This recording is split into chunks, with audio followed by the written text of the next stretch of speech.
اللہ کے نبی حضرت نوح علیہ السلام بار بار اپنی امت کو اللہ کے پیغام سناتے رہے کہ وہ آپس میں ایک دوسرے پہ ظلم نہ کریں، احساس محبت کو قائم کریں، نسل ذات کے نام پر ایک دوسرے کو تکلیف نہ دیں، رشتوں کی قدر کو مقدم رکھیں۔ تو حضرت نوح کی قوم بار بار آپ کا مذاق اڑانے لگتی، اتنے پتھر مارتی کہ آپ کئی دنوں تک پتھروں میں ڈھکے رہتے، پھر صحتیاب ہوتے، پھر اللہ کے دین کی تبلیغ کرتے، یہاں تک کہ 950 سال گزر چکے۔ بالآخر اللہ کے نبی نوح علیہ السلام نے ہاتھوں کو بلند کر کے اللہ کی دربار میں دعا کی کہ اے اللہ، یہ میری امت کبھی ہدایت نہیں پائے گی، اے پروردگار، یہ تیرے عذاب کا مذاق اڑاتے ہیں، انہیں دکھا کہ تو کیا طاقت رکھتا ہے۔ تو بس اللہ کا حکم نوح علیہ السلام کے لیے آیا کہ اے نوح، ایک کشتی تیار کر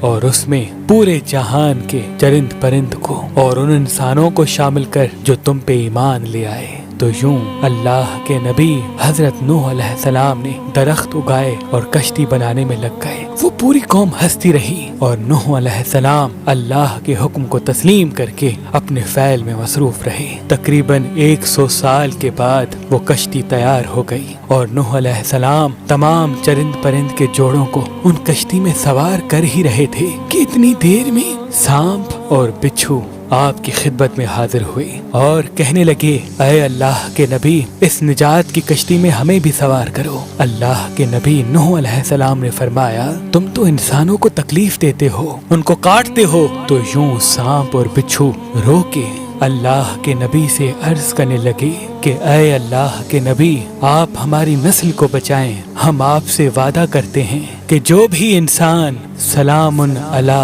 نوح فی العالمین پڑھے گا، ہمیں قسم ہے اپنے وجود کی، اپنے خالق کی، ہم کبھی بھی ان کو تکلیف نہیں دیں گے۔ اس وعدے کے بعد اللہ کے نبی نوح علیہ السلام نے سانپ اور بچھو کے جوڑوں کو بھی کشتی میں سوار کر دیا۔ اس نجات کی کشتی میں جو انسان سوار ہوئے، جو مخلوقات سوار ہوئی، سوائے ان کے سب اللہ کے عذاب کے سبب فی النار ہو گئے۔ طوفان تھمنے کے بعد اللہ کے نبی نوح علیہ السلام نے زمین کو پھر سے آباد کیا، ہر مخلوقات زندگی بسر کرنے لگی، لیکن اس آیت کو کسی بھی حیوان نے آج تک نہیں بھلایا، اور اللہ پاک نے اپنے کتاب کی سورہ صفات میں اس آیت کو محفوظ کر دیا۔ آج بھی جنگل بیابان میں جب بھی کسی سانپ، بچھو یا حیوان کے سامنے جب اس آیت کو پڑھا جاتا ہے کہ سلام علی نوح